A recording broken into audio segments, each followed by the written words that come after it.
ধারাবাহিকের শুরুতে আমরা দেখতে পাই দত্তবাড়ি এবং সরকার বাড়ির সবাই একই হোটেলে এবং একই রুমে উপস্থিত। সেখানে কাসাই নীলুর দিকে তাকাতে অজন্তা বলে, ওই পাশে গিয়ে বস, এখানে দত্তবাড়ির সবাই আছে, বেশি এই দিকে আসবে না, সব সময় বাবার পাশে থাকবে।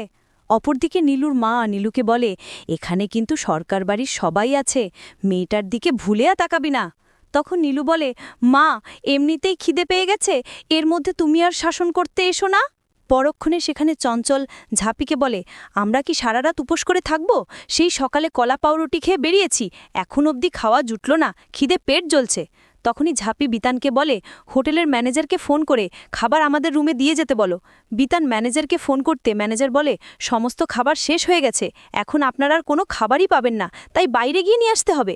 পরবর্তীতে দীপ ঝাঁপি মিলে বাইরে গিয়ে রুটি তরকারি কিনে আনে এবং সবাইকে সুন্দর মতো খেতে দেয়। শেষ পর্যায়ে একটা প্লেট থাকায় দীপ ঝাঁপি সেই একটা প্লেটে দুজনা খেতে বসে। খাওয়া শেষে কাসাই ঝাঁপিকে বলে, যতবাড়ি আর সরকার বাড়ি সবাই কত সুন্দর করে এক ঘরে এক প্লেটে খেলো, যেটা ভাবার বাইরে। অন্যদিকে আমরা দেখতে পাই ইনকার মা রনিতকে বলে, ঝাঁপি যদি একবার দুই পরিবারের মধ্যে ঝামেলা মিটিয়ে কাসাই নীলুর বিয়ে দিতে পারে, তাহলে কিন্তু দীপের চোখে অনেক মহান হয়ে যাবে, কেননা দীপও ফ্যামিলি প্রাণ, ফ্যামিলির খুশির জন্য ছেলেটা সব কিছু করে। পরবর্তীতে রনিত বলে, আন্টি, এখন আমাকে কি করতে হবে সেটা বলেন। তখন ইনকার মা বলে, তুমি খোঁজ নাও আদৌ ভুবন ডাকাত নামে কোনো ডাকাত দল আছে কিনা, নাকি ঝাঁপি দুই পরিবারের মধ্যে বরফ গলাতে চায়, সেই কারণেই এসব প্ল্যান করেছে। পরক্ষণে রনিত সমস্ত জায়গায় খোঁজ নেওয়া শুরু করে। একটু মোড় ঘুরিয়ে আমরা ট্র্যাভেলার্স ভ্রমণে দেখতে পাই। হোটেল থেকে বের হয়েই ট্র্যাভেলার্স বাস ছুটে চলে ভ্রমণের দিকের একটা বাগানে, যেখানে চাকমা, মারমা এবং বিভিন্ন গোষ্ঠীর মানুষের মেলার আয়োজন বসেছে। পরবর্তীতে অজন্তা, নীলুর মা, দামোদর, সন্তোষ দত্ত এভাবে একে অপরের সাথে গিয়ে কেনাকাটা করে এবং আনন্দ করতে থাকে। সেটা দেখে ঝাঁপি মনে মনে বলে, আমি তো এটাই দেখতে চেয়েছিলাম না, জানো, দুই পরিবারের বরফটা গলাতে পারে। অবশ্য আমি যে প্ল্যান করে এখানে এসেছি, মনে হচ্ছে সেটা সফল হয়েছে, এখন শুধু বাড়িতে ফিরে ভালোই ওদের বিয়েটা দিতে পারলেই শান্তি। অপরদিকে আমরা দেখতে পাই দীপ তার ক্রেডিট বন্ধু কোম্পানি নিয়ে ফোনে কথা বলছিল। এদিকে ঝাঁপি নীলু মিলে গলার হার এবং কানের দুল দেখছিল। আর নীলু বলে, ভাবছি এটা আমি ওকে উপহার দেব, কিন্তু তুই একটু ওকে আলাদা করে নিয়ে আসবি না, না হলে তো ওকে দিতে পারবো না।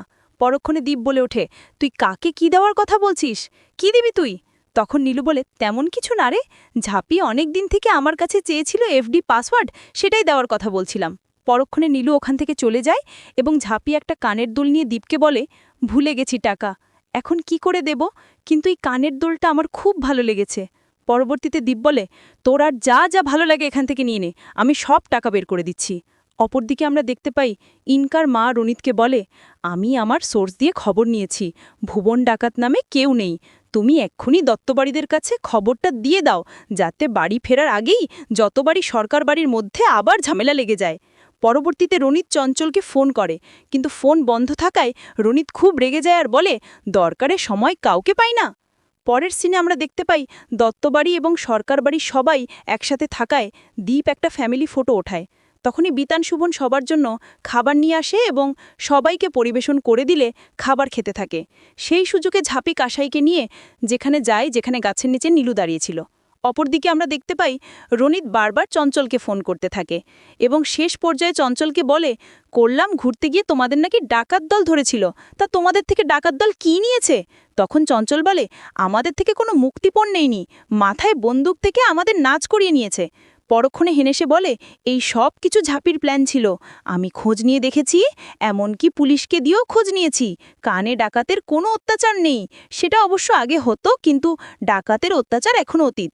তাছাড়া ডাকাত দল তোমাদের মুক্তিপণ না নিয়ে নাচ গান করে ছেড়ে দেবে। কথাটা শুনেই তো চঞ্চল খুব রেগে যায়। পরবর্তীতে নীলু কাসাইকে গলার হারটা পরিয়ে দেয় আর বলে, তোমাকে আজকে বেশ সুন্দর লাগছে, এটা বলে জড়িয়ে ধরে। তখনই পাশ থেকে ঝাঁপিয়ে এসে বলে, আমি কিন্তু এখনও এখানে দাঁড়িয়ে আছি, তাছাড়া তোমাদের দুজনের একসাথে দেখব বলেই আমার এত কিছু করা। তখনই কাসাই বলে, সত্যি, তুই না থাকলে আজকে এসব কিছুই হতো না, তাছাড়া ডাকাতগুলো আমাদের ধরেছিল বলেই আরও সবাই একসাথে থাকতে পেরেছে। কাসাইয়ের কথাটা শুনে নীলু বলে, আসলে ডাকাতগুলো এসেছিল নাকি ডাকা হয়েছিল আমাদের? ঝাঁপির যা বুদ্ধি। এরপর কাসাই বলে, কিন্তু ঝাঁপি ডাকাত পাবে কোথায়? তখন ঝাঁপি হেসে বলে, ভণ্ডারদিহির যাত্রাপাটির লোক, ভুবনদা আমার কথাতেই এসব করেছিল। কিন্তু বল, সবাই একসাথে কিন্তু সবটা কামাল করেছে, এবং কি আস্তে আস্তে কিন্তু বরফ গলা শুরু করেছে। এটা বলতেই কাশেই ঝাঁপিকে জড়িয়ে ধরতেই পাশ থেকে চঞ্চল হাততালি দিয়ে বলে, তোর প্ল্যানটা কিন্তু বেশ সুন্দর ছিল। অবশ্য আমি তোর প্ল্যানটা তোর বলার আগেই জেনে গেছি। আগামী পর্বে আমরা দেখতে পাবো সবার সামনে চঞ্চল বলে, এখানে ডাকাতের অত্যাচার নেই, এই সব কিছু প্ল্যান করে ঝাঁপি আমাদের এখানে এনেছে। তখনই অজন্তা ঝাঁপিকে চড় মারতে গেলে দীপ বলে, এখানে ঝাঁপির কি দোষ, তুমি কেন ওকে মারতে যাচ্ছ? পরবর্তীতে আমরা সরকার বাড়িতে দেখতে পাই বাড়ির ড্রয়িং রুমে সবাই উপস্থিত। সেখানে দীপ সবাইকে বলে, আমি বাবা কাকা মিলে একটা সিদ্ধান্ত নিয়েছি, আমরা কাসাইয়ের বিয়ে দেব, আর সেটা নীলুর সাথে। অন্যদিকে আমরা দেখতে পাই চঞ্চল নীলুকে অন্য একটা মেয়ের সাথে জোর করে বিয়ে দিয়ে দেয়। এই ছিল আজকের পর্ব। পরবর্তী নাটকের আপডেটগুলো দেখতে আমাদের চ্যানেলটি এখনই সাবস্ক্রাইব করুন।